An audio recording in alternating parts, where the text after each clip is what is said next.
from Relay FM, welcome to Connected, episode 189. Here's a fun fact. Casey Liss once called this the world's greatest podcast. He was right, wasn't he? He was right. He was. Yeah, he was. Rest in peace, buddy. It's brought to you this week by Linode, Pingdom, and Hover. You've already heard one of my co-hosts, Myke Hurley. Myke, how are you? I'm good. Very good. That's good. Federico, you're there somewhere? I'm here. I'm just listening to your sweet, sweet voice. You sound really nice, Steven.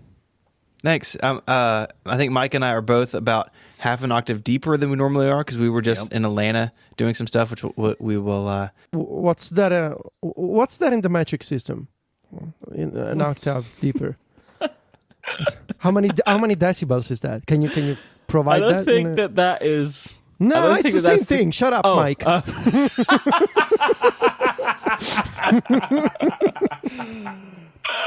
Oh, we're off the rails early.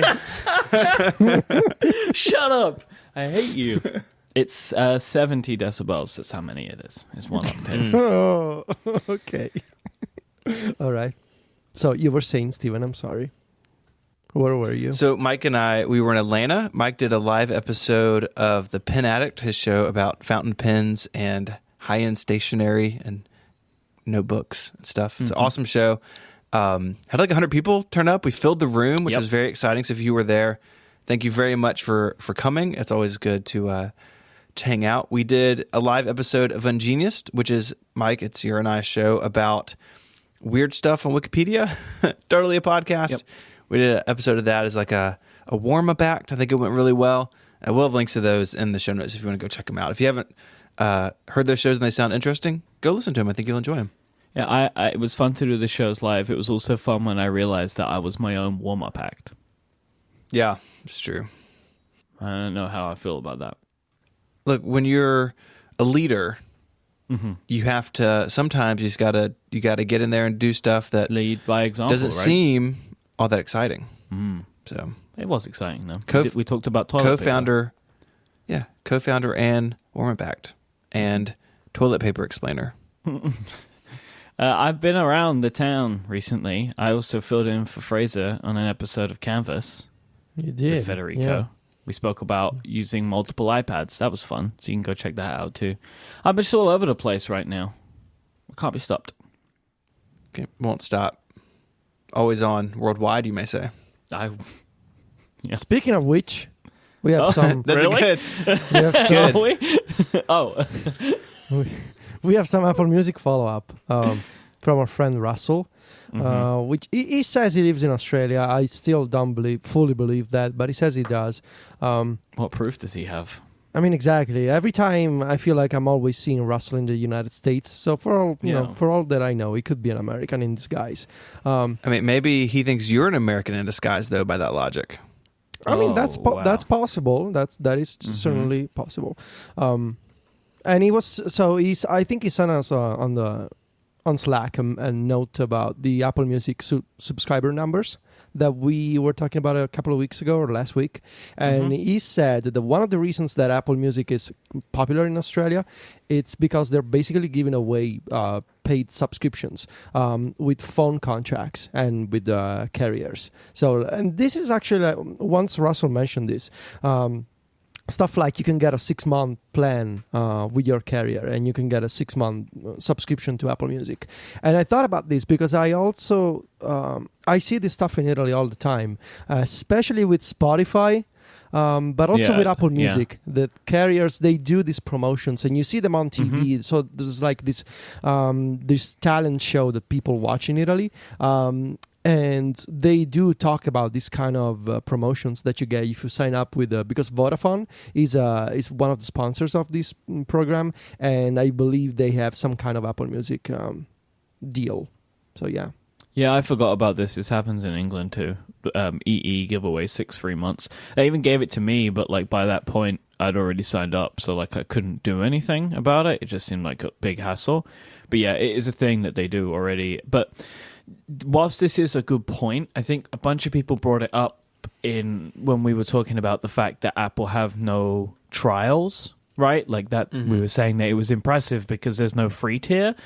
And I think a bunch of people brought this up as like, oh, they do have a free tier. But like, this isn't the same thing, in my opinion. Like, this is not a free tier. This is like a benefit that you get from your contract, right? Like, I think what I was surprised about and remain surprised about is you can't go to Apple and just try out their music service for free. There has to be some kind of value exchange going on, because that's, you know, and I think that that's really interesting, because then why are so many people signing up for Apple Music just to pay for it when Spotify has a free plan, and then that pushes you towards the paid plan? So I thought that was interesting. But yes, of course, there are a probably a significant percentage of people are using Apple Music, maybe tied in with some carrier or something.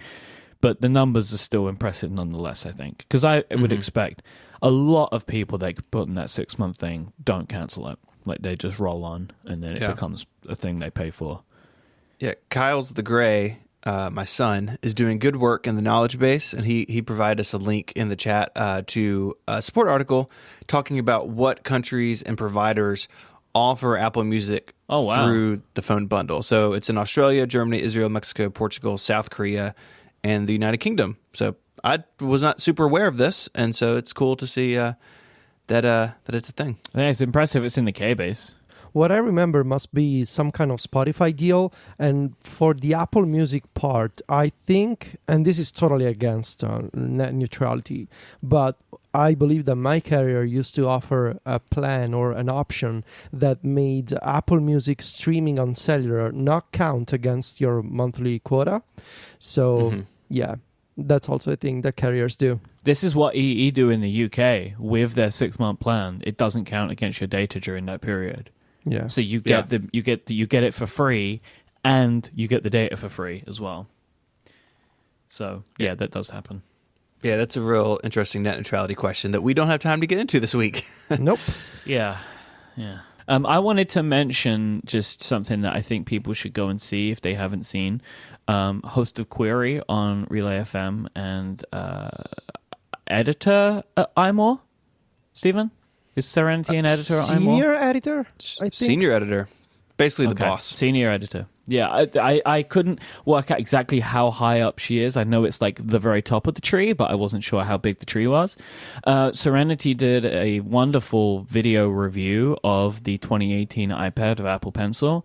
This is one of the best product review videos I think I've ever seen, because it does what I love so much about what Federico does a bunch, where kind of bringing in some like emotional personal experience into a review whilst also talking about the product itself. It is just a wonderful like video about iPads and how they enable creativity. And the thing that's even more impressive about it is the entire thing was made on an iPad as well. And there's stuff in this video, I don't know how she did it. Like, there was a bunch of like editing tricks and stuff, and like I was really surprised when she said it was all done on the iPad. Like, I now need to check out at the end, she does a great thing, shows all the apps that she uses, and I need to check out some of the video apps, because there's like some picture-in-picture video stuff that she's doing, and I don't know. I mean, I didn't know you could even do that on the iPad. Like, this is just a wonderful, wonderful video. It's like 6 minutes long, and it is so worth your time. And if you haven't seen it, change that. You should see it. It's really just excellent. Yeah, and the article on iMore has an explanation of some of the tricks that she used. Cool. So part of the entire workflow is an app called Luma Fusion, which I highly recommend. It's the kind of the sequel to what I used to use for video editing on my iPad Pro. It used to be called Pinnacle Studio Pro. Now it's called, that was the one you used for the hip hop video, right? Yes, that's the one. Now it's called Luma Fusion, and it's $20 on the App Store, I think. And it's really, really powerful. And Serenity explains how she was able to speed up the videos by using the built-in speed up tool up to 6x. And sometimes she wasn't fast enough, so she kind of saved the video, re-imported the video again, and sped it up again. That's great. Really clever. Yeah, so go check out the video and then the making of article, because it's really good.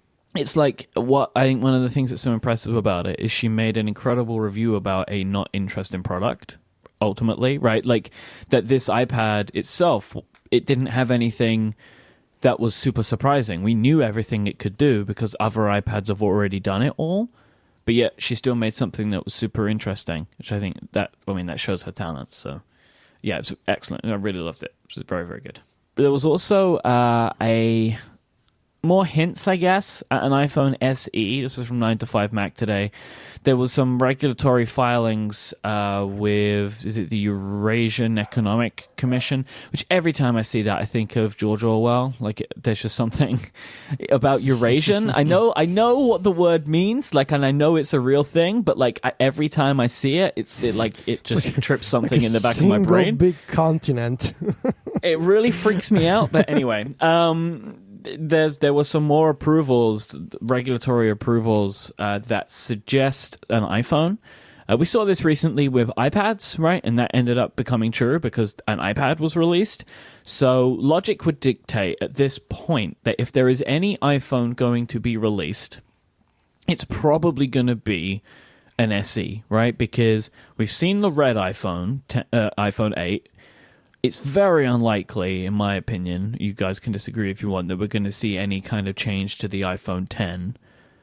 It would seem, logically, that the SE would be something if there was something just around the corner. Mm-hmm. Right? Yeah, I think so. I mean, I don't see any reason Apple would break from the September release cycle for the other phones. Like I said, we just saw the Red 8, so I can't imagine anything else going on in the 8 line either. I mean, I think the only weird thing about this is that there are several models listed in this paperwork, and it kind of seems like a high number. I think it said 11 different model numbers appeared, and that seems really high. So, like, what if like 3 colors, 3, three storage sizes? It's not. Yeah, well, I mean, the storage sizes don't change the the model number, I don't think. Oh, really? But it may be that. So there's some countries listed in here that don't have the SE now. So maybe there's some like regulatory stuff that they've got to do different model numbers, different things. It's a little unclear. But the SE is the only thing that comes to mind, right? Like, I don't think they're gonna, have a new like low cost, new phone, right? Like oh, it's a 6S, but it's in a plastic case, and we're calling it the 6SC. Like, I don't think any of that's going on.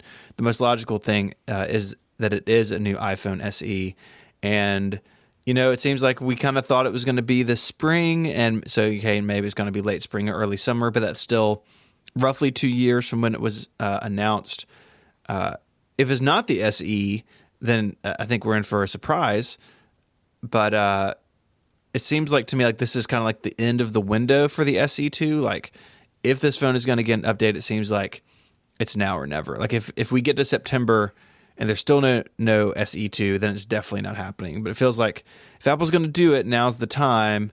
And I think this kind of goes with that thought that we're going to see an updated low-end phone, which would make a lot of people, including my spouse, very happy. Yeah, I would expect, if I was going to put money on this, it's an iPhone SE that supports wireless charging, but not much else. Like, I don't think it's going to be any significant differences, but I reckon it'll support wireless charging, and it comes out at the same time as AirPower. To do that, they got to change the case. So that may be more than they're willing to do. I would not be surprised if it does not have wireless charging, honestly. Well, my only thinking is just because I would expect anything would come with AirPower. I mean, I expect everything's going to come with AirPower, right? Like, as in an announcement time. So, like, any press release, in theory, should also include AirPower. So, like, that's how I tie it up in my brain, right? AirPower. That, like, AirPower still has to be released. Yeah. So if they release AirPower alongside a phone, that phone should also support wireless charging.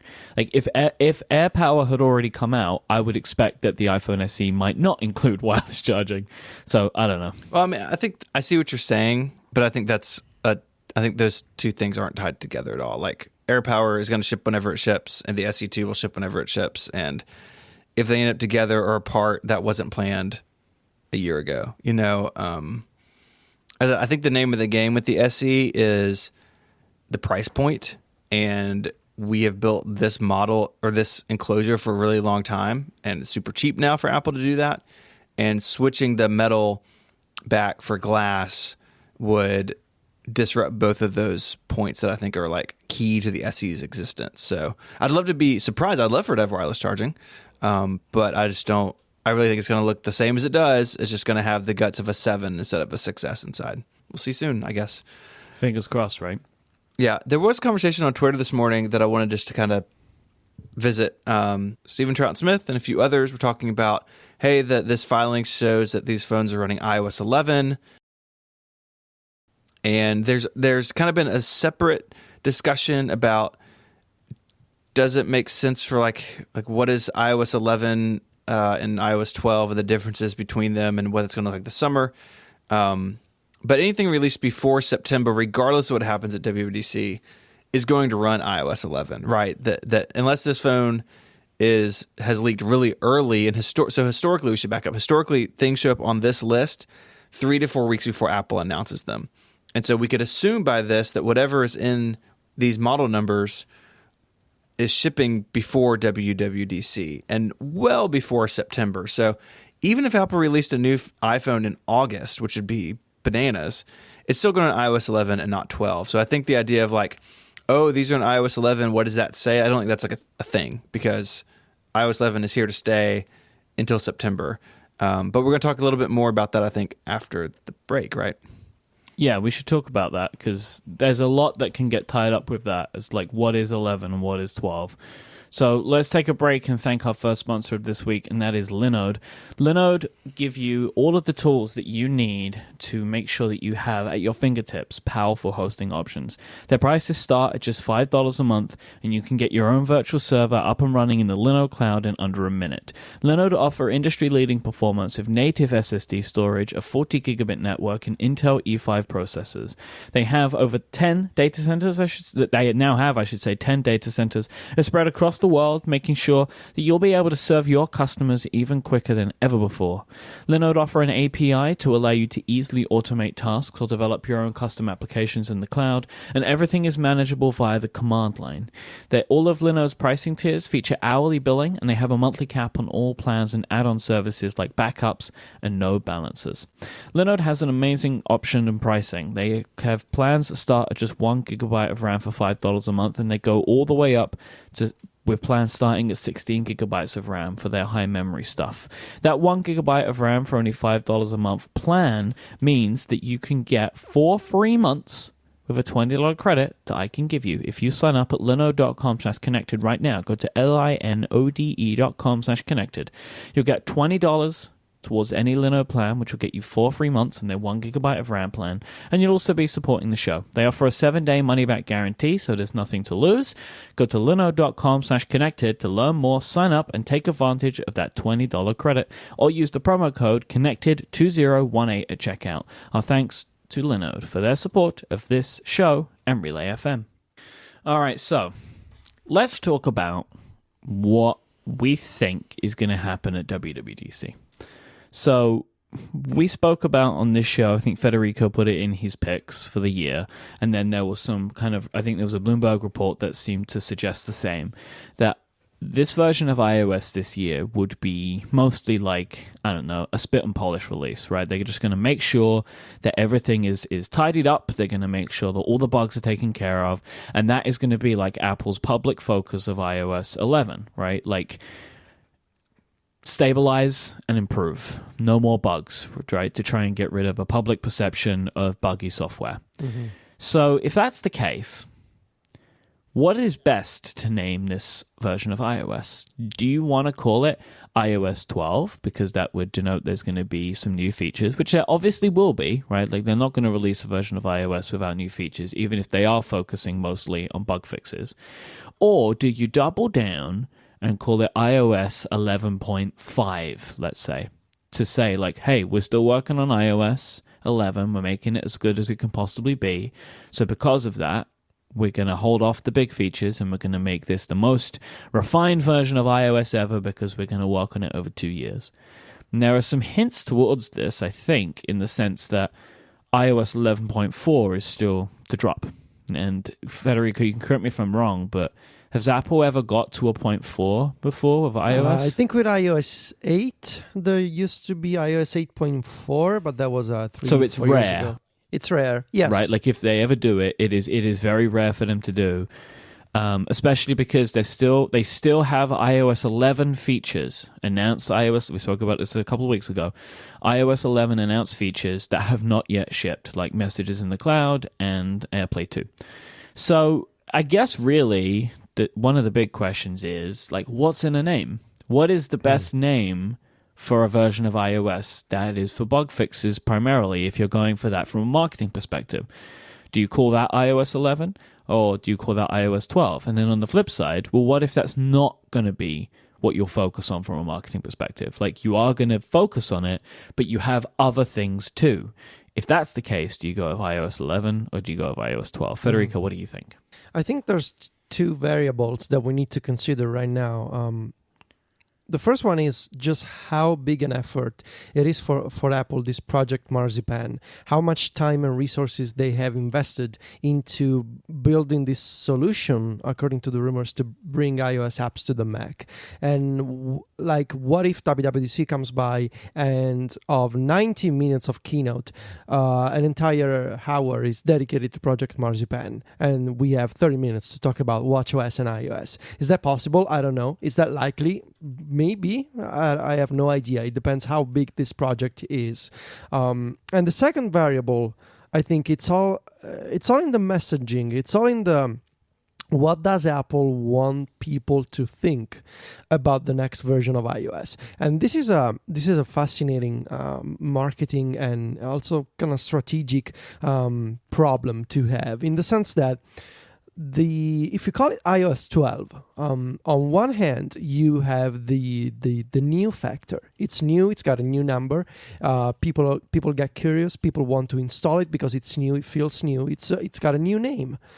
On the other hand, it's yet another major software update, and people have kind of gotten scared and afraid and worried about software updates because they break things, they make their phones slower, and iOS 11 kind of confirmed all of these conspiracy theories that we had for years. But then you may say, well, what if Apple comes out and says, yes, we know it's a new software update, but we promise for real this time, this one, iOS 12, it's got a new name, but don't be scared because we focused on fixing things and making it faster. It's got, this chart with this Bezos chart of crazy performance improvements and all these bugs fixed. So you gotta install it. It comes out in September. It's really wonderful. We promise you're gonna love it. Or do you say, well, we wanted to focus on improving the foundation of iOS. So instead of going towards another major version, we're working with the one we have.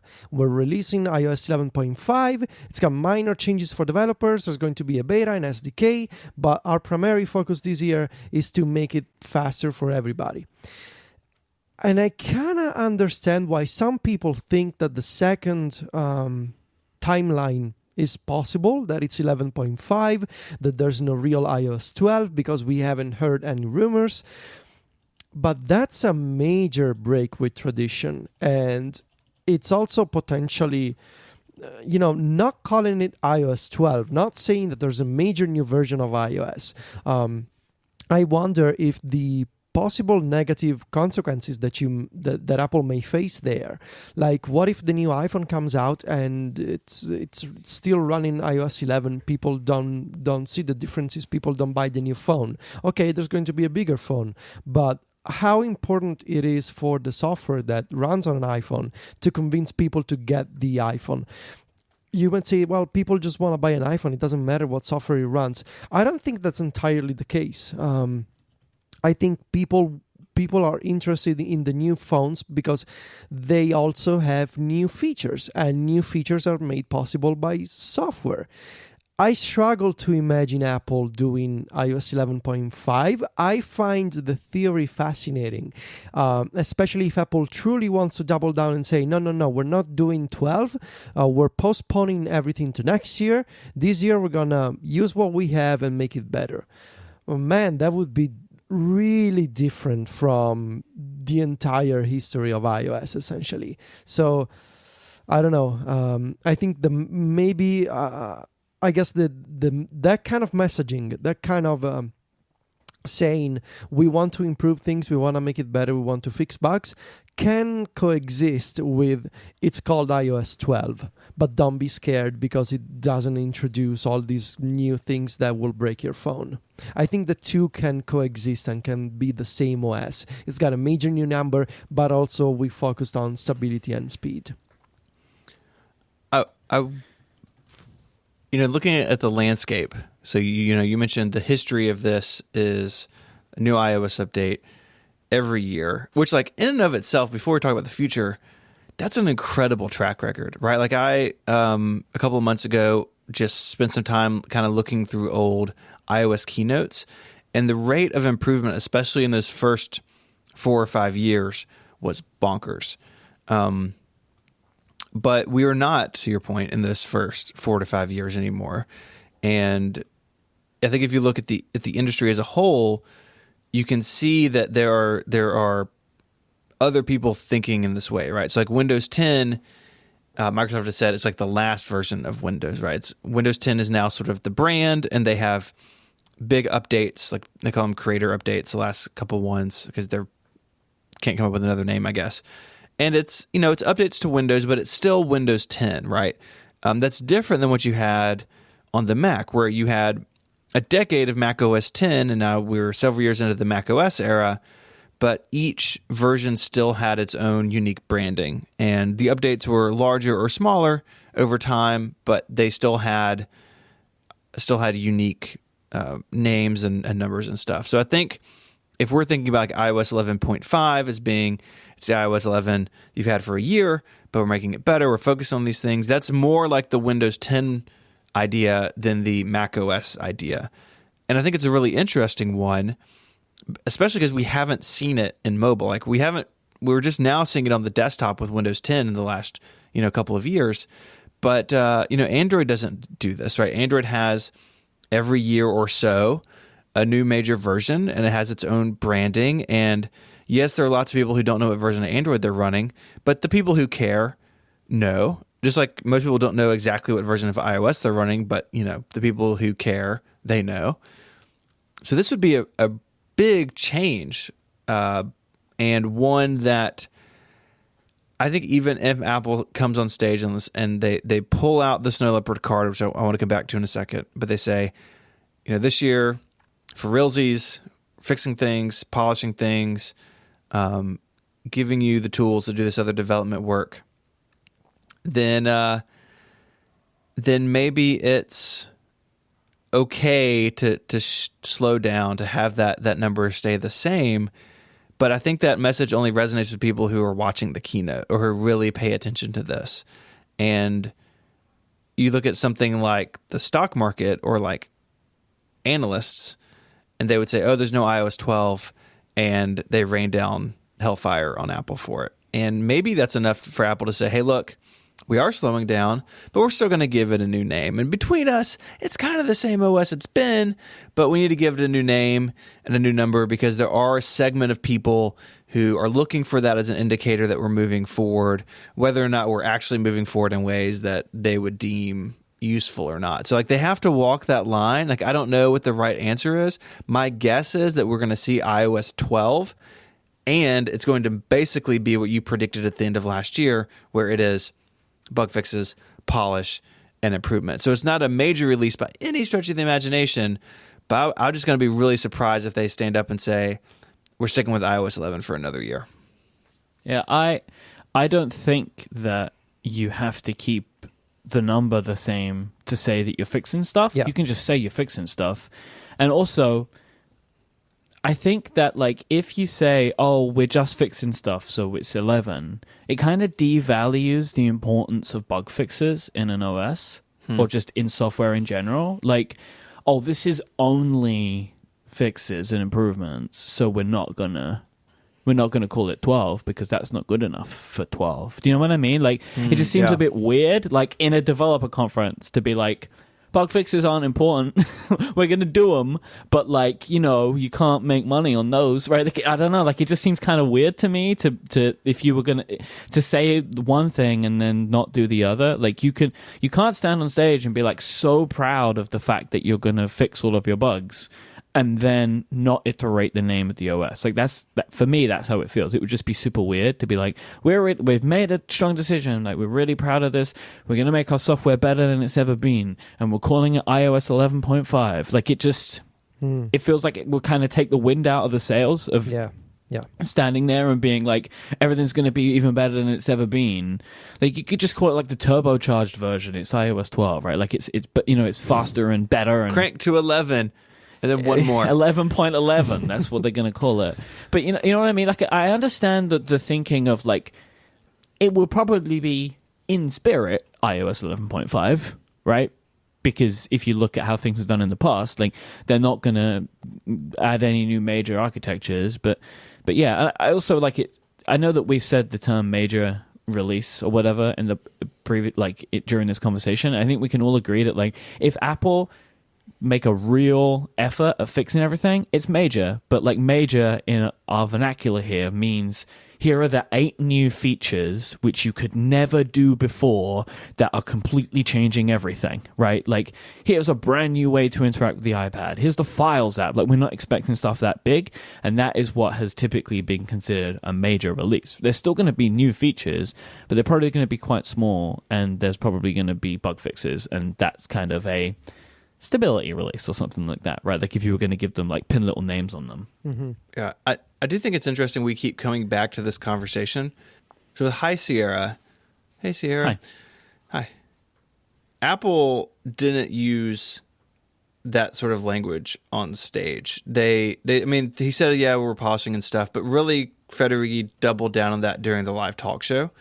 And I think a lot of us, including me, who put it in my headline of my review, equated High Sierra with, like, a snow leopard moment for, like, the modern Mac OS, quote unquote modern email Myke, because I think a lot of us feel like we want that sort of release either on the Mac or on iOS or both, because we feel like things are broken or things are weird in the edge cases or whatever it may be. Like, you know, we all have our bugs that they're really, like, just really stick in our minds. And maybe there's more of them now. Maybe there's fewer. You have, I have a hard time of judging the past fairly because we have, you know, rose tinted glasses on. And so there's all that at play in this conversation, right? That, like, is iOS 11, like, factually, like, on paper worse or buggier than iOS 8, 9, or 10? I don't think it is. Like, yeah, I don't think it is either. No, I think it's one of those things that just got perpetuated as a thing. Like, I think back to something like iOS 7. iOS 7 was a disaster. Yes. Like, iOS 11, my phone isn't rebooting every day, right? Like, I'm not getting weird graphical glitches. Like, none of that stuff's happening. That's what I consider to be a really bad release. Like, iOS 11 is basically fine for me every single day and has been since it was released. But what people experience is different to them. But I don't think that it is one of the, like, I see people say, like, oh, it's the worst version of iOS ever, and I just don't agree with that. Federico, do you feel that way? About iOS 11? Yeah. No, I don't think it's the worst. I think it's got problems, maybe more than 10, because they're doing, you know, a bunch more different things than 10. Right. You know, like they introduced more things that could have problems. Yeah, like on the Springboard, for example, you know, stuff like that. I think it's more problematic than 10. I don't think it's the worst version ever. That's still iOS 7 to me. Yeah, and on the Mac side, you know, you can ask, is High Sierra factually on paper worse than its predecessors? I would say in some ways yes, in other ways no. I think they've resolved most of those issues by now, but that's something to keep in mind here. When we're talking about we want Apple to slow down, like that's part of it. But I think the other part of it this year in particular is if Project Marzipan is real and it's happening this year, which it seems like it is, then that needs to go into this equation and talking about iOS 11 and 12, right? If Apple says, hey, developers, we haven't really added that many more APIs in iOS 12. We've really polished what's there because we want you to focus on, and we are focusing on, this transition to have iOS apps run on the Mac. Like, that feels like the other side of this coin to me, where because iOS 11 on its own, like the two of you just said, doesn't really like demand this type of release on its own. But if you factor in this other thing that may be going on that we may be just, 6 weeks away from hearing about, then all of a sudden this conversation makes a lot more sense to me, where they can say, iOS 11, Marzipan apps, if you're targeted iOS 11 and you're there, then this is going to be a lot easier for you. And if not, we're going to give you another year to get to that point, because we're not changing that much in 12. And really this year is about moving all this stuff to the Mac through this new fancy magical framework that the three of us aren't developers, so we don't really understand. That it's is just like when you press that button and make it a Mac app. Yeah, I think that's all what it it's is. Going to be. Yeah, it's I think just a big button. A button in Xcode. I hope it's like a real like old school Aqua button. It's like pulsating blue. No, I hope it's shaped like a block of marzipan, right? Like it's just a little cube, and it's like it looks all nice. It's covered in icing sugar or something, and you just. Do you guys actually like marzipan? I am allergic to nuts, so okay. So can't eat it. Almond. I'm Googling it. Okay. Yeah, that sounds like something I'd eat. Looks good. Well, oh my gosh, the Wikipedia page has marzipan molded into little pigs. That's adorable. Yeah. So that's one of the big uses of marzipan, is it's like used for creating little figures to go on top of cakes. Yeah. Because it's good for molding. Yeah. That'll be in the show notes. I'm gonna make a note and start working on my jokes that marzipan would kill Myke.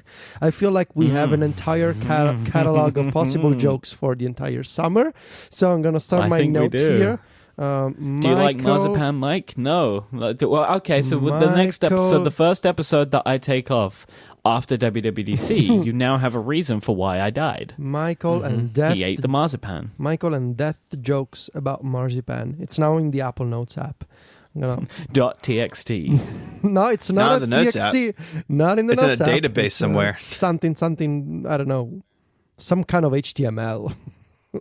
Notes. Remember, Evernote used to do. What's the name of the weird ENML? Yeah. ENML. An animal? An animal. An animal. It's an animal. That was the joke. I don't know. It's the little elephant animal. Today's episode is brought to you by our amazing friends at Pingdom. The reason that Pingdom are awesome is because they help keep sites like ours online. Pingdom monitor your site at all times so you don't ever have to, and they'll give you real-time feedback so you know exactly what's going on whenever you need it. Let's be real, stuff breaks on the internet all the time. Every month, Pingdom detects around 13 million outages. That's more than 400,000 every single day, regardless of whatever type of website you have, whether you're running a site just for yourself, maybe you write a site about pens, maybe you have a complete infrastructure under your fingertips. No matter what it is important to monitor the availability and performance of your site, because if you put something on the internet, you want people to go to it, right? I think that's typically why people put things online. If you have a public website, you want people to go to that website. If they go to that website and it's down, that's a shame. And you really don't want to be in that situation where somebody sends you a tweet like, hey, your website's down. That's why you want Pingdom. Because all you need to do, you give Pingdom the URL that you want to monitor. They take care of the rest. If something bad's happening to your site, they will alert you in any way that you choose.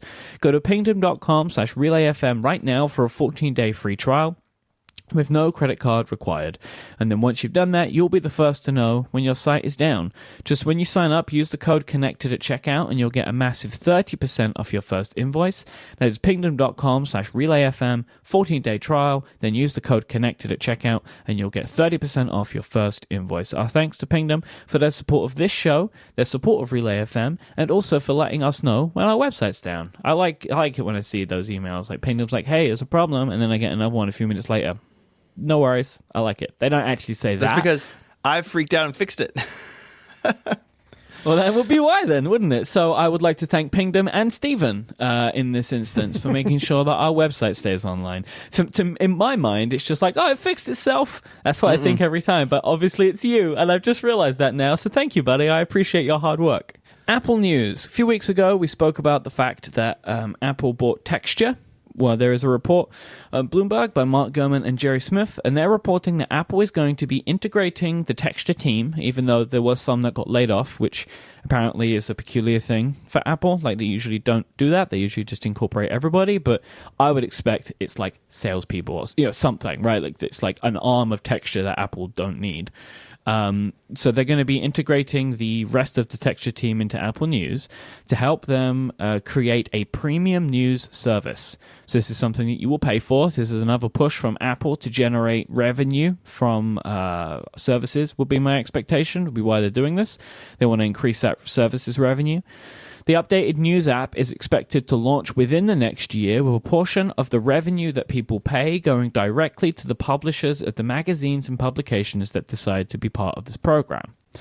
So my question is, why is this not just newsstand again? Like, will having a Netflix-style subscription help it succeed more than the pay-for-what-you-want model did?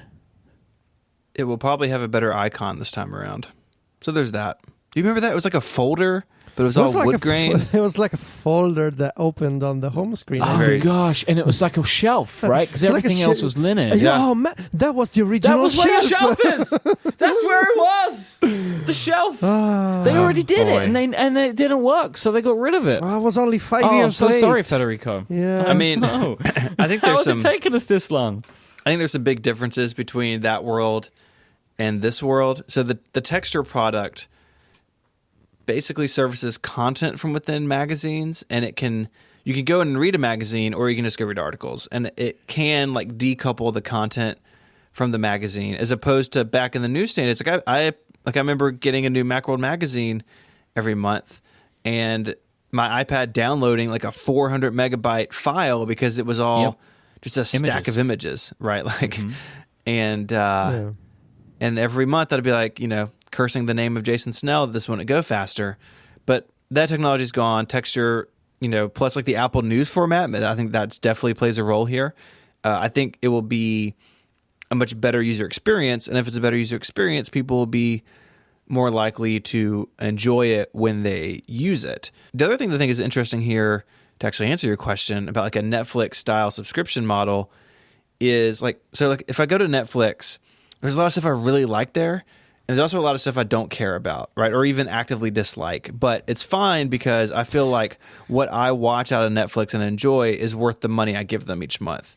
And it's not about their whole catalog. It's about what works for me. And I think that will be a factor in this. If people just want to read, 3 or 4 or 5 magazines or newspapers or other journalistic outlets in this new system, and they're paying for it, then they get to feel like they're paying for what they want to support, and all that other stuff is just kind of there. And it centralizes, right? Like, one problem I have in my household right now is like some stuff we want to watch on this app or this app over here, and like we're paying for more services all the time. And that's sort of the same on the web when it comes to news, right? If I want to read Wired, I got to pay for their paywall. If I want to read the New York Times or the Washington Post, I got to pay for their paywall. And it may not be actually that much more a month if it was all bundled, but it feels worse because I'm getting hit for $5 all over the place, right? And with Netflix, I don't ever feel like the cost of like, I want to add a new TV show to what I'm going to watch this year, right? Because I already pay for it. I'm already in the system. It's all I can eat. I can just add stuff as I want, and I don't have to like feel that $5 a month. Even though for me, at least, and this is like totally like I'm in a privileged position, like an extra $5 a month is going to make or break me. That's fine. And so I've got that freedom, but that's not true for everybody. So something like Netflix, you have freedom within that world. So I think it's really fascinating. And I think it's like already just where it sits today, Apple's in a much stronger position than it was in the newsstand days to make this work. All right, before we move on, I have a question for you. What Netflix shows do you actively dislike? That's a good question. I don't know. Because you mentioned it. You were like, there's some stuff I don't care about. There's some stuff that I actively dislike. And I was like, what is it that you like? I started something a couple months ago that was a Netflix original that I really didn't like, but I don't remember what it was now. It'll come to me. Okay. Because it just seemed really interesting to be like, I can imagine you flicking through Netflix like, oh God, and you have to like flick through again because you see that thing. It just makes your blood boil. Throw the $70 Apple TV remote at the wall. Imagine like Steven now sticking like a letter on the fridge and be like, we as a family now dislike this program on Netflix. And we are not a House of Cards family. Not in my house. So my question is this even something that people actually want? Like, do we want magazines like we want music or TV? And the reason that I think this is different to something like a Netflix or something like an Apple Music is most publications that create magazines have a web version where they also publish a lot of the same articles. Yeah. Like, you don't get like Netflix don't put like select episodes of their shows on YouTube, except for pilots. They do that, but that's not my point here. It's like random. Like, they don't just take like episode 3 and 6 and like upload them to YouTube, so you can still get them if you want to, right? Like that. So like, why? I mean, I just don't understand in today's world why someone would want to pay money up front for content that they can probably just get for free on the internet. Because if a magazine produces something that is really good, right, and they're really proud of it, I mean, you could correct me if I'm wrong, but like, if they have a web version, they will publish it there so they get the views that they need. Yeah, this is where this discussion loses me, in the sense that if you are a publisher, you have a website. And as you said, there's much more money to be made by publishing a good story that you have on the web. And so the way that I see magazines, and there are exceptions, like magazines for very specific audiences that they care about typography or design. But that's a totally different different word and model. But the magazine, what is a magazine today? The magazine is a backup copy that comes out once a month, that is physical, and that you can put in the waiting room at the doctor's office, like stuff like that. It's a backup physical copy of stuff that is already online, and the news is older, and the facts are from a couple of weeks ago because it needed to be printed and it needed to be shipped. So what is a magazine actually today? Why does Apple need to... What is a computer? Why does Apple need to make a service about magazines where you can just go on the web and read articles that are actually from a couple of hours ago? My only thinking is that this is being this only makes sense logically to me if this is being reported incorrectly. Like, yes. I just can't understand why you would want to sell magazines today. Like, why you think, like, I have a great idea, we're going to sell magazines. Like, I just don't. Like, I mean, they bought a company that was failing, right? Nobody is nostalgic about magazines. You can make the argument that some people, like Casey or someone else, they want to buy, vinyl and that type of music releases because they have some nostalgic aspect. I mean, besides... people will... I mean, okay, so... Sure, yeah, whatever. Okay. I'm going to get the comments from people that say that they sound better, whatever. Let's say I believe you. Fine. Nobody is nostalgic about magazines. Like, nobody wants more paper. Unless, asterisk, it's about a very specific audience, a very specific type of magazine and all like that. Edge. Like Edge, for example. Me and you both bought Edge in October because it had Mario in it. Yes. But nobody's like, oh man, things. You know what? I wish I could read The Verge on paper. Yeah. Who did that? Who was it that did that? Was it C something? Who? Oh my gosh, who did CGP? it? No. One of these. CNET made a magazine, right? Like a year ago. Really? Or something. Seriously? Yeah. They made a magazine. Oh man. I think they still sell it. Yeah. Yeah, CNET magazine. It's like a thing that they made a physical magazine. My point is that magazines used to be a necessity because there was because it was how you got that information. Now you have a better way. So why make a service about emulating something that is no longer necessary?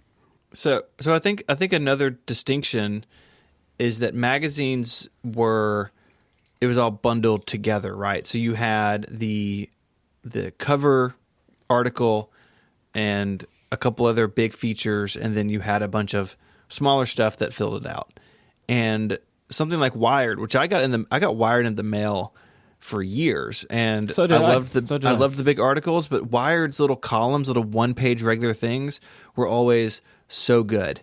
And that's the sort of stuff that the web doesn't really do well, and something like Texture could bring back, but that ship has probably already sailed because Texture also unbundles articles from the magazines they're in, and Apple News unbundles articles from the newspapers they're in. So something like the New York Times still makes it a print product and you can go buy it, but the New York Times also just does a bunch of articles that are like debundled and sort of islands unto themselves. And that's something that's not going to change. It's not going to go back, right? Because the web changed that permanently. Something like Mac Stories or 512 Pixels has a narrative thread through it, but a lot of our articles are the same. Yeah, a lot of our, you have an article that goes on the front page of Hacker News and 30,000 people read it. They don't have necessarily all the context of who you are and the website and why you use the iPad or why you collect old Macs. And so the piece kind of has to stand on its own. Whereas in the past, if Mac Stories was a monthly magazine, and my God, it would be awesome. Like a print version of Mac Stories, like nicely bound, I'm in for that. Okay. You would have all that context because it's in your hands, right? Yeah.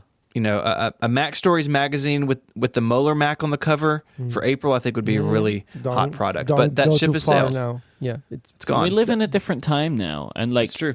I mean, it doesn't appear to me that the web publishing industry is dying, right? Like, if that is what is happening, then we're in a different world where, like, then I might want to pay to support 9to5Mac, The Verge, TechCrunch, and So what's happened is it's gone to the extreme. So there's nobody middle sized anymore. There's no local newspaper anymore. There's no magazines the size of Macworld anymore. It is sites like The Verge and Wired and Tronc, owns a bunch of brands. And then there's people like me and Federico who are like single or just a few people making a decent living at it, but we're not moguls, right? And Relay FM is a business falls in that second category, not the first. We're not some big giant with VC funding and stuff. We're basically a small business producing a lot of content, and the web is what forced that to happen. But in that, there's like a great leveling, right? So yes, the middle ground is gone, but what it gave us was the opportunity for small content creators, small publishers to make a name for themselves. So a guy from Rome with an iPad or a guy from Memphis with a bunch of old Macs could have a worldwide audience. That's what the web gave us. Now, can a texture-powered Apple News subscription do that again? Probably not, but it is interesting that these technologies do level the playing field to a degree where the big do get bigger, the rich do get richer, but at the same time, it does allow independence to come in a way that, in the magazine world, Federico and I could not be publishers, right? Before the internet, what we do was not possible. Now it is, but at the same time, giants like Vox Media didn't exist either. It's a weird thing that's happened. I think part of my feelings towards this, I can actually look now and realize that the way I feel this way is because of how our business is run. We are advertising supported.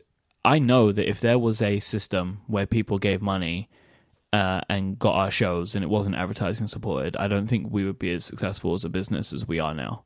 I just don't think that there is enough people that would just pay to get the content. That's the model. We have a membership scheme, which is amazing, but it's a support mechanism, right?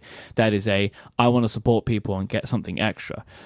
If we said you have to pay to get connected now, I don't think that we would make this as much money as we make in advertising. I just don't think that would be the case because that's a completely different business model at that point, right? And to be able to get that, you have to do a lot of things very, very differently to how we do them. You need to have a lot of money behind you because you need to market your product. And we don't do that, right? It's a very different business.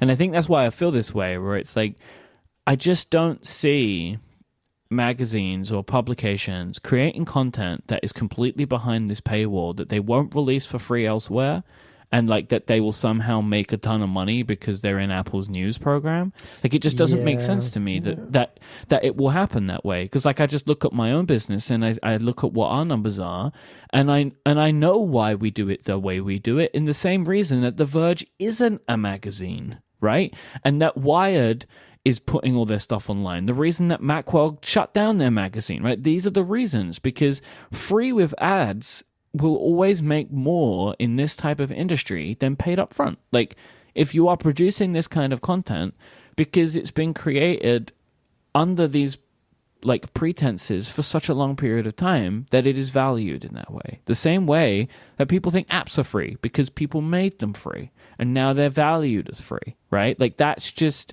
what happens. If you drive the content towards free with some kind of supporting, typically advertising, then you value it that way. And people like us, we make our businesses based on that, and we're fine with it. I have no problem releasing this show for free because it has ads on it, right? Like, my business is built that way. I have no problem with it. But if I'm going to start saying to people, now you need to pay me, I have to. My business is so different in a way that I just don't think that any publication is going to significantly change their business model to go all in on Apple's news service. And because people won't go all in on it, it won't work. Right? Like, people will put the thing on Apple News and it will cost $5 and they'll say, oh, but in 2 weeks' time it's on our website, and people will wait or they won't care. Yeah. And I also struggle to imagine how, if you are a creator and if you make stuff online, even if you either work for The Verge or you have your own small business like Steven and I, medium business really, you make a good living, right? And you're free to do whatever you want. Why would you want to jump on board with a proprietary system that locks you into a specific platform?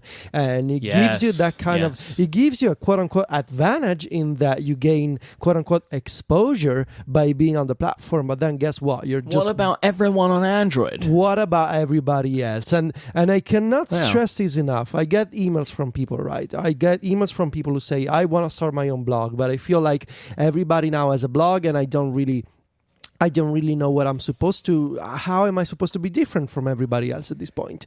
And I get these comments from people that say maybe I should be on this very specific platform, or should I use this plugin? And my advice is always no, don't use any plugin. Don't jump on board on any locked in platform. There's this crazy beautiful thing called the web, and it lets you publish HTML pages in whatever look or form you want, and everybody can read you. And then you're free to do whatever you want. And that is why I am uncomfortable every time I have to use a service. When it comes to Mac Stories, when it comes to the stuff that you see on my website, even the service that handles our membership stuff, I am a bit uncomfortable about the fact that it's not entirely managed by me.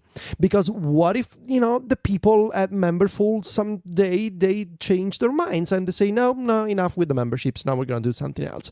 And jumping on board with these services and saying, we're going to make you read our articles if you give us $5 and they're only on Apple News for 3 weeks, that is a terrible business decision. And you may love Apple. I like Apple. I like what they do. But I wouldn't put my words and my creations into a platform that, yes, can reach millions of people, but also it's not entirely under your control, and it's made by a corporation that ultimately they don't care about you living in Rome and writing a blog about the iPad.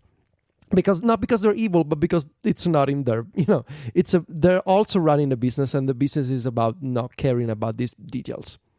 So I don't know. I think we're all kind of in agreement to this. It's like, you have to sell this super hard and make it very compelling for it to be something that people will want. And history would indicate that probably won't happen. And the only way I can see something like this working is if this is bundled as part of a larger subscription that includes something like music and news.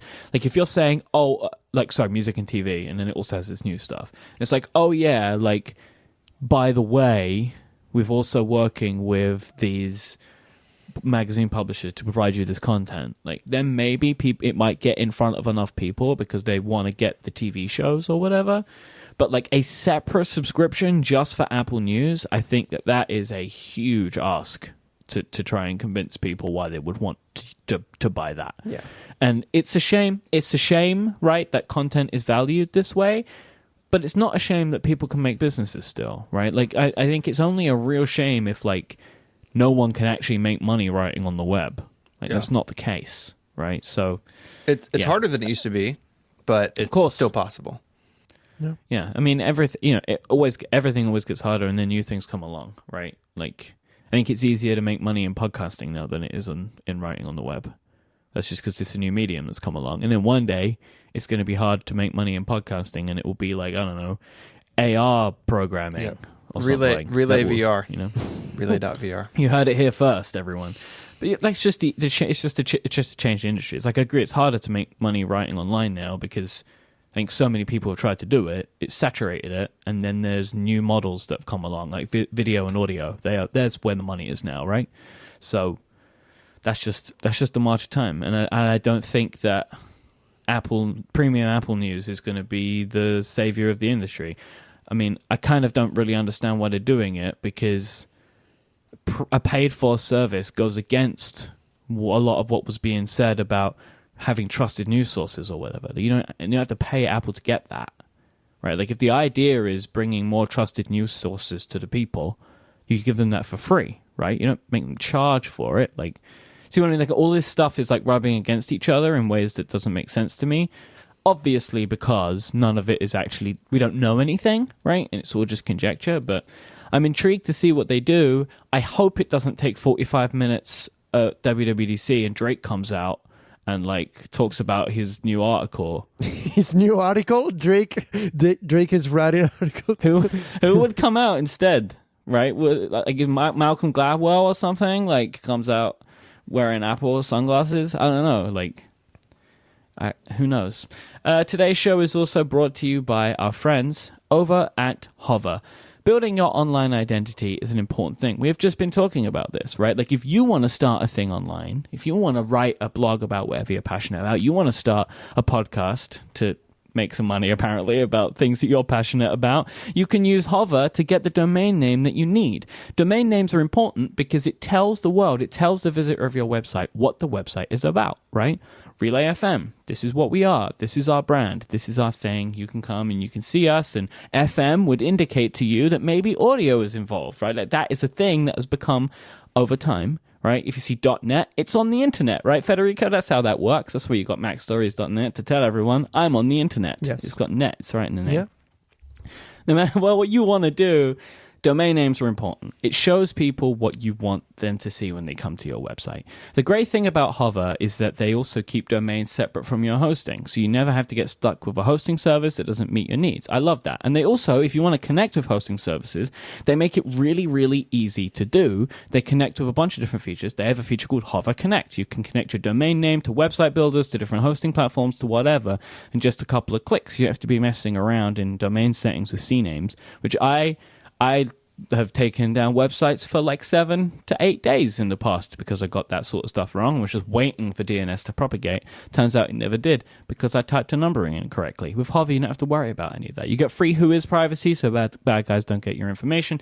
And you have literally hundreds of domain name extensions to choose from, including all the classics and some fun and niche and weird extensions that are out there available to you right now.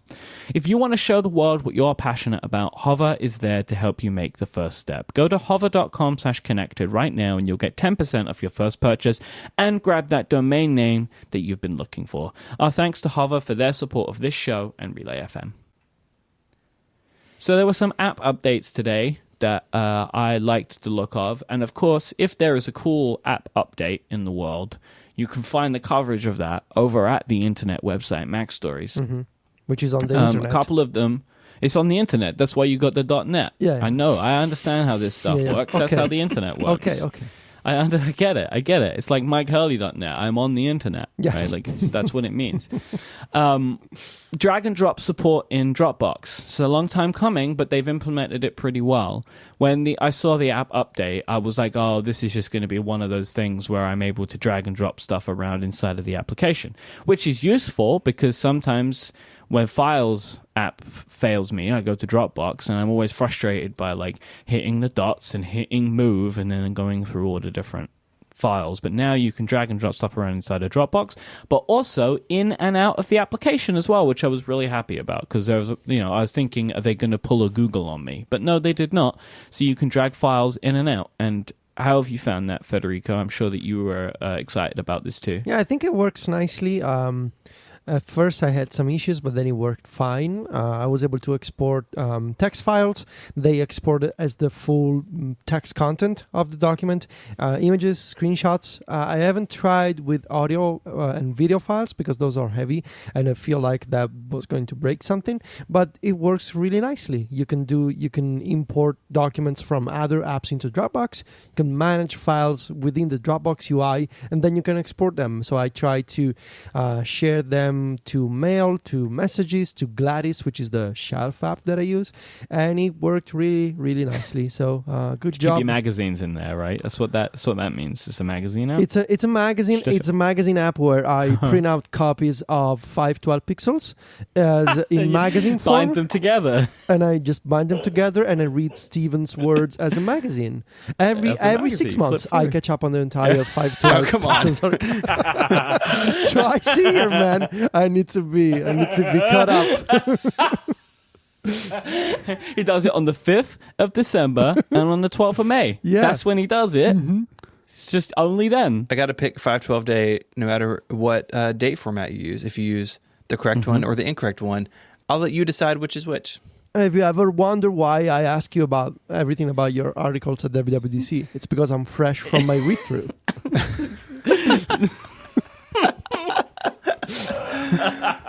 Oh boy. Yeah. Oh no. Zapier support added for Things 3.5. It brought a bunch of refinements. I mean, kinda. Including Zapier support. What? What's the problem? They're using the Mail to Things feature. So it's not like there's a Things API. Yeah, because they have their own sync engine. So at some point they could do that if they wanted to, right? Yes. It's not like they're stuck in an iCloud container somewhere that you can't get to. Right. So hopefully that's coming. Like, do you have any indication that they may be looking at that at some point, or do you think this is it? I don't. But I mean, technically it's possible, but also technically I could fly somehow. If you strap wings big enough to yourself, exactly, you could fly. Exactly. I could, but I don't have any indication of that. We are making so many people angry. Like, just, like developers and just people that write everyone's going to be mad at us this week. Stephen, I'm sorry about your email. I mean, if you have an opinion, someone is gonna be upset. So that's true. So what do we need to do here? Nothing. Things 3.5. I think it's interesting because they are. So I was taking a look at the release notes. They fixed a lot of weird UI inconsistencies and glitches. They made a bunch of things better. So the widget is cleaner. It's got like these icons that inform you whether something is due during the day or in the evening. There's a bunch of changes to the automation stuff that they did with version 3.4. So now you can update, in addition to create data inside of things, you can update existing tasks and existing projects. That's really a good idea. There's changes to the way the tagging works. So there's a search bar that allows you to search for a tag and also create a new one if it doesn't exist. So when you search for tags, you also see the nested ones inside the main one if it's a tag group, I think it's the name. So there's a bunch of things that they actually call this, I think, in their blog post, the spit and polish release, because they That's definitely why that phrase was in my head. I said spit and polish earlier. I thought so. And I've thought to myself, why did I say that? That was my guess. Because I read that. Wow. Yeah. Brains are just stupid things, aren't they, really? They're just, just like sponges. Mm-hmm. Yeah, so that was why I said that. Okay, interesting. I am looking forward to see whether now that they've done these two things. So with version 3.4, they did automation. And with 3.5, they kind of polished everything up. So it feels to me as if they are ready for kind of tackling something big in the next release, because they took care of the foundation a little bit. And now, I mean, I would love to see some iPad updates, because things on the iPad is fine, but it could be so much more. It doesn't really take advantage of the iPad in any meaningful ways. There's a lot of white space. There's no real drag and drop support. You can drop stuff in, but you cannot manage via native drag and drop, and you cannot export via drag and drop. There's a bunch of things that they could borrow from the Mac and bring them to the iPad. So we'll see. But the big app today. It's a kind of update, kind of new release, right? It's Drafts 5. And I was listening to Upgrade this week, and Merlin was filling in for me, and he was waxing lyrical about Drafts 5, but it was on its way out. The app is now out today, and there is a huge review over at Mac Stories, which I'm assuming if it's a huge review, surely Federico wrote it, right? Doesn't he write all the big reviews? It wasn't you, Federico? It wasn't me. Well. Yeah, I was approached last year. We looked in the original email thread. It was in May 2017. So Tim, and I'm going to get his last name wrong, Nahumk? I'm not sure how to say this last name. How would you say it, Myke? Like you just did. I mean, honestly, like this is one of those names, and Tim knows this. Tim has lived his entire life having people pronounce his name incorrectly, right? Surely it's Nahumck, because that UMCK sound, that like isn't a sound in English, right? I can't think of any word in the English language that has those collection of characters next to each other, right? Nahumk. I guess it's like that, Nahumk. Yeah. But anyway, so yes, don't feel bad about it. I would expect. So Tim approached me. Tim is the person that knows the most about drafts. I mean, besides Greg Pierce, the developer. He's like the Federico Viticci of workflow. Okay, yeah. Right? I suppose that's a way to put it. Yeah, absolutely. Yeah. I mean, he's passionate about it. He wrote about what he wanted to see in Drafts 5. He had a concept/wish list article 2 years ago. And if you look at his original wish list, it's very close to what we actually got. So he knows drafts in and out, and he approached me last year and was like, I know that Greg has started working on this, and I would love to write about it for Mac Stories. I was like, yes. I would love it if you took care of this for a couple of reasons. One, because I'm sort of I'm moving to a model or to a kind of setup for Mac Stories where I want to have like a sort of team.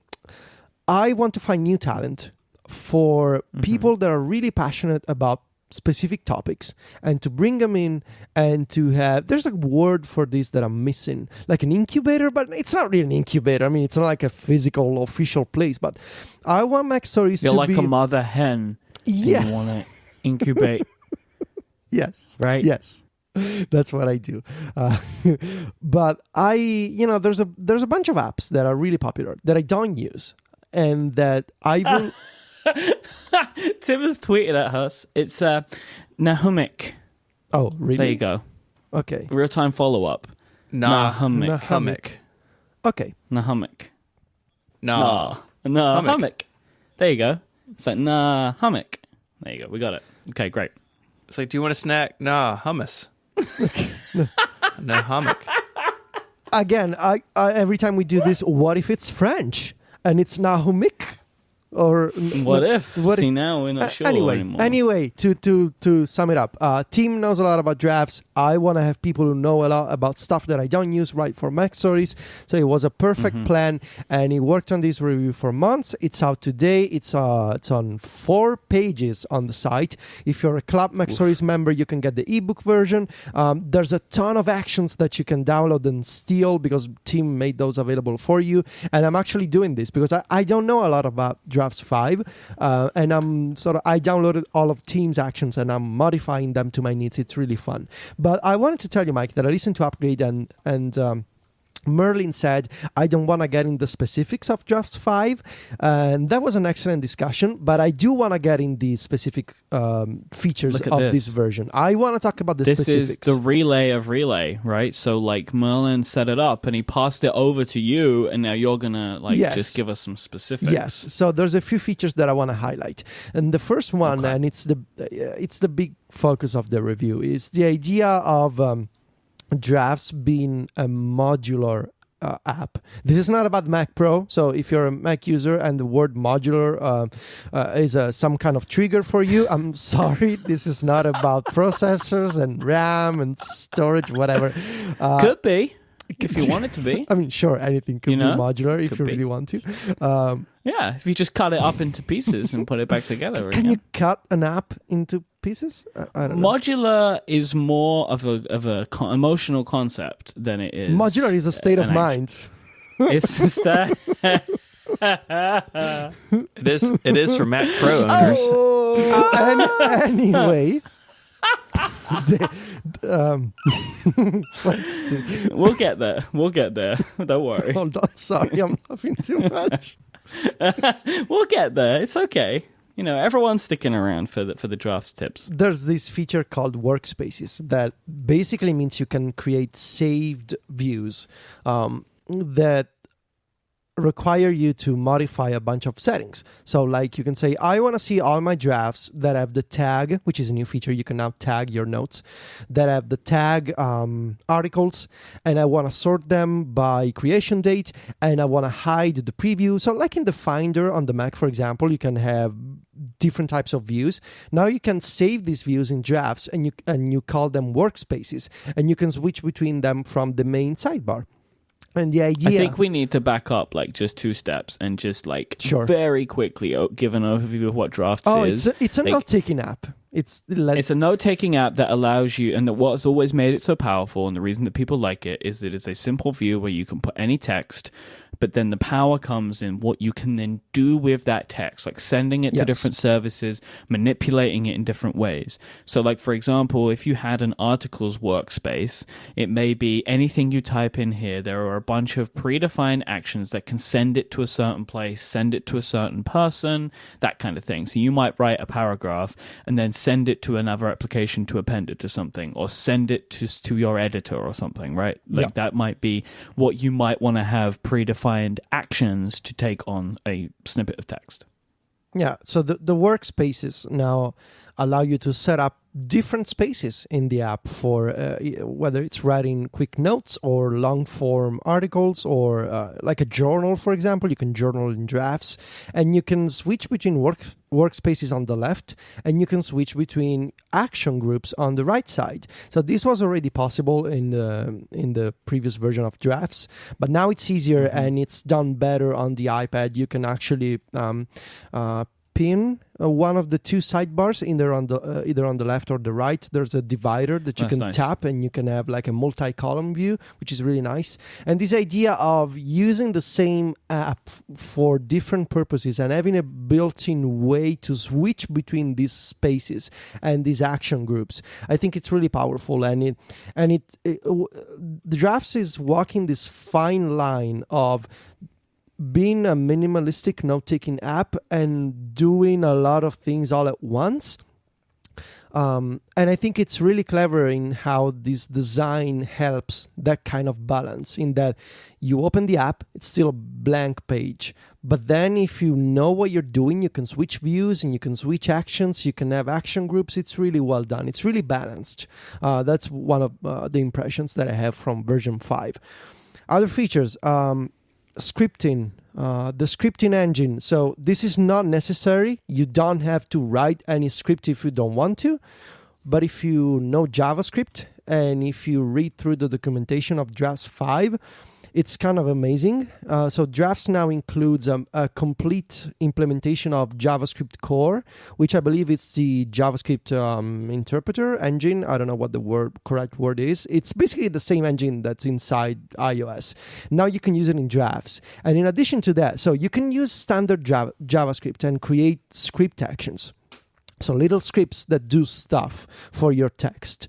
But in addition to that, Greg Pierce, the developer, he created a bunch of custom modules. So JavaScript-like modules and objects for app-specific features. So like you can script the editor itself, the page of the app. You can script the system clipboard. You can script the UI. So you can make your own menus. You can make your own prompts. And those can have date pickers and checkboxes and text views. It's kind of like writing mini apps. And it's an idea that Editorial and Pythonista kind of pioneered years ago. This idea of letting you create native UI kit stuff with a few lines of custom code. And now you can do the same in Drafts 5. And it's really powerful. I've been playing around with these custom prompts. it's a beautiful idea to let you make your own stuff without the overhead of Xcode. And you're not making real full apps, but you're making custom interfaces, which is fascinating. There's a focus mode, so you can focus on the note that you're writing without having to going back to the main sidebar to switch notes. There's a syntax highlighting for Markdown, JavaScript, task paper, other formats that I don't remember. There's this Apple Watch app. Myke, you're gonna like this. So you can configure the drafts app on the watch with a complication that as soon as you tap it, you go into dictation mode and you can just start talking immediately. So you tap it. Oh, I do. You tap it like on the that. watch face and you talk. You speak text and it gets saved in drafts. And the next time you open the iPhone app, you will see your drafting there. And I believe. So there's a question I have for you. Is it possible for me to have the watch app automatically do something with the text that I enter? There's something that you can do, which is you can automatically tag your Apple Watch notes with a specific tag, so that later you can go on the iPhone or the iPad and see just the notes that you created from the watch. Okay. I mean, that's something. Like, I was thinking, like, obviously, there are so many actions you can do to specific text. Like, wouldn't it be nice if I could... Yeah, you can do that. It's kind of like Okay. Bear. You can add the text to the bottom or before. You can delete. You can tap on a note and you open the plain text view on the watch essentially. And there's a bunch of buttons at the bottom that let you do stuff. Cool. And there's a lot more features. Honestly, you should just read the review. But there's this. It seems huge. Yes. Like almost like scarily Yes, and complicated and big. that's the point that I wanted to make. So I remember when Drafts 1.0 came out, and it was literally a notepad with 10 actions, maybe, like Twitter, clipboard, like super minimal email, messages, super minimal notepad. And you can still use it that way, right? Like, none of that's been taken away, and the app begins that way, right? Like, it is set up the same, basically. But now with version 5, it is so flexible. You can, if you want to, you can use Drafts as a text editor, in the sense that you can replace Ulysses with this. It's not gonna be as full featured as Ulysses when it comes to stuff like. Well, but turns out you can build a lot of that stuff yourself, right? Like, you can build a lot of features, which is really interesting, right? I know obviously it's never going to have everything, but I like surprise twists, and the twist that I've been keeping for this entire segment is that the Things article that I published today on Mac Stories was entirely put together with Drafts, and it was fine. I mean, I took a couple of hours last night to set up a bunch of workflows, and I realized. So I was doing scripts, I was doing like all these custom actions, and then I realized, you know what I'm doing here? I'm replicating the same workflows that I put together in editorial 5 years ago. And because my footnote workflow and my find and replace stuff, now that is very interesting, right? Because editorial feels basically dead at this point. Yeah. Whilst Drafts, when if you want the pro stuff, which I think is an amazing move by Greg, you pay monthly for it. Like, that makes so much sense to me, and I'm really pleased that he's doing that. Right, like the app is free, right, and then you pay for pro features, and those pro features even include stuff like themes, which is great for like maybe more casual users if you want the app to be black, right, which I would want. So I pay for that, but then you get all of this incredibly complex and powerful stuff, right? So I like that. Yeah. So I'm still using Ulysses because I've built so much automation on top of Ulysses with workflow, especially in the past year. But the idea of it's a modern editorial. As you can imagine, is really intriguing for me. And especially it also has a very clean and modern design as well. Yes. I actually really like some of the stuff that Greg has done. Especially he uses a lot of like the iOS 11 headers and stuff in places, which makes the app feel now, which I like. Do you want an extra teachy tip, Myke? I always want If you go into the Drafts settings, because it uses a native font menu, you can use custom fonts. So I'm using San Francisco Mono as my font in Drafts. Very nice. Yeah, it looks really nice. Yeah. So anyway, I feel like I need to spend time with this application. And like there was something that Max Temkin tweeted to you today, which is how I always feel. I completely feel how Max feels. Like, I can see this app is amazing. I feel like I need like a one-on-one where someone can just like show me like how can my life be better in using an application like this. And I did this with Workflow, right? Like I spent some significant time on my own and with your help understanding the application to the point now where I'm not a power user like you, but I can build and have built many of my own workflows now because I spent the time to understand what the app can do. And I feel like I could do that with Drafts as well, right? But I guess one of the other, and like Workflow, there is a directory of stuff too, right? Yes, you can go on the new website, which I think it's called getdrafts.com. And there's a ton of links and pages and documentation that you can read through. And there's the action directory where you can go and download stuff from other people. Yeah, I see it. The sharing is now easier in Drafts. So you're not forced to create multiple versions of an action. Every time you make a modification, you keep the same link. So you can share a link with people and just tell them, look, the action has been updated if you fix something or make a change to the action. Anyway, it's a really beautiful update. There's it's a subscription based now, so you go check it out. There's a free trial, and you need to understand whether this is something useful for you or not. And I want to just sum it up by saying that this idea of it's a single app that can be the notepad that I open, I save something, and I'm done, and a text editor for my articles and markdown stuff at the same time with automation and with scripting. This is really intriguing for me. Really intriguing. And I'm going to be playing around with this. I don't know. Now I'm going to get tweets from people. Are you switching to Drafts? I don't know. This is going to take me months because I have really established workflow in Ulysses. But I'm intrigued. So yeah, you should go check it out because it's pretty cool. I'm going to read this review and spend some time with it. I want to play around with it. So even just the watch stuff could be really useful for me. Even though I do like Just Press Record. I always get the name wrong in my head, I think. Just Press Record. I like that app a lot because the audio's good. But there's a lot of interesting stuff in here. Plus, Greg is great. And I'm really pleased to see Drafts continue to get this level of focus. And I think that this is a great candidate for a subscription.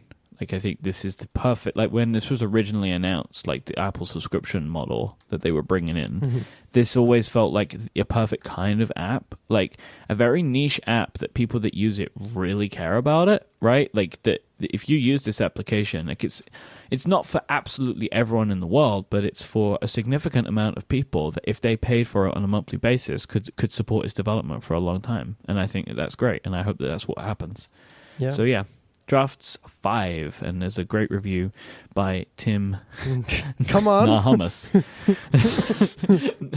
That's all I think about now is Hummus because that was great. Hummick on Mac Stories, Tim has been, is what is he? He's like broken out from the eggshell of Mac Stories. That's it, right? Because of the incubator. Tim is awesome. Yes, Tim is awesome. You should go follow him on Twitter. He's a great guy, and he's passionate about this. And I love it when when someone really likes something, you can feel it, and it's contagious. It's a beautiful feeling when someone is really passionate about a product or about teaching other people to do stuff. And that's. I just did what you said. I just followed him on Twitter. I do exactly as you tell me. Perfect. I did it. I've done it. Okay.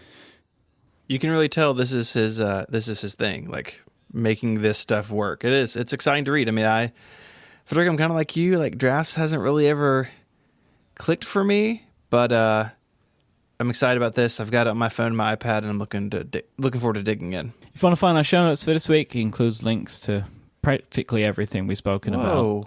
Whoa. Steven's really excited about something. Are you overthrowing my government? What are you doing? Whoa. Hey. Step back, son. Who is this? Who am I? What have you done, Myke? I've lost my mind at this point. I'm going to leave now. Goodbye, everyone. Bye. Mike's gone. I think what Myke was trying to do is to end the show, but he's forgotten. Maybe you just that he weren't handed that doing over your to me at job some well point. enough because, like, I don't know. We were ending. Usually we like, hey, is that no, it? But like, you just went. but You it's launched way right into better it. if you just come in with the close, right? Then, like, everyone goes, "Hey, is there anything else?" We Yeah. clearly finished. We all see the document. We know there was nothing else. And let's actually, do you want me to start talking about GDPR? Because, like, it's next. All right, so That's been in the document for a long time. right, is this what you want me to do now? You want me to start doing this topic? No, we'll talk about Okay. that next time. Dad and Dad are fighting.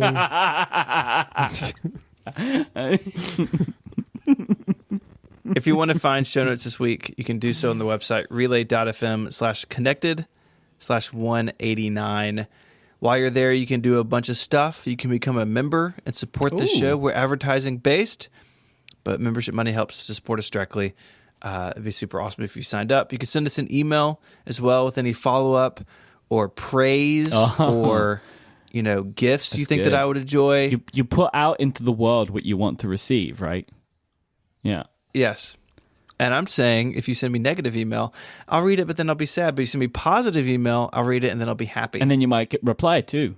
I reply to almost every email we get. I value that conversation with our audience. You just broke the heart of the person whose email you didn't reply to. I know. I'm really sorry to that one person. If you want to find us on Twitter, where we can throw a heart your way, or a star, or reply, or retweet, you can do that as well. Myke is IMYKE. And Myke hosts a bunch of great shows on relay.fm.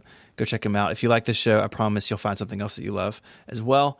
You can find Federico at VITICCI, and he is the editor-in-chief of MacStories.net. It's like a magazine, but in your web browser. It's amazing. It's the mother hen. You can find me on Twitter as ISMH, and if Mac Stories is a magazine, then 512 Pixels is some sort of stone tablet. Are you Moses? Is that what you're saying? Maybe. I'm gonna grow my beard back, and my hair's longer. I mean, we were joking that you were old, but not that old. Oh man! If so, that's how you get in touch with us. We'd like to thank our sponsors this week: Linode, Pingdom, and Hover. They make this show possible. And finally, after about 4 hours on Skype, gentlemen, say goodbye. Arrivederci. Cheerio. Adios.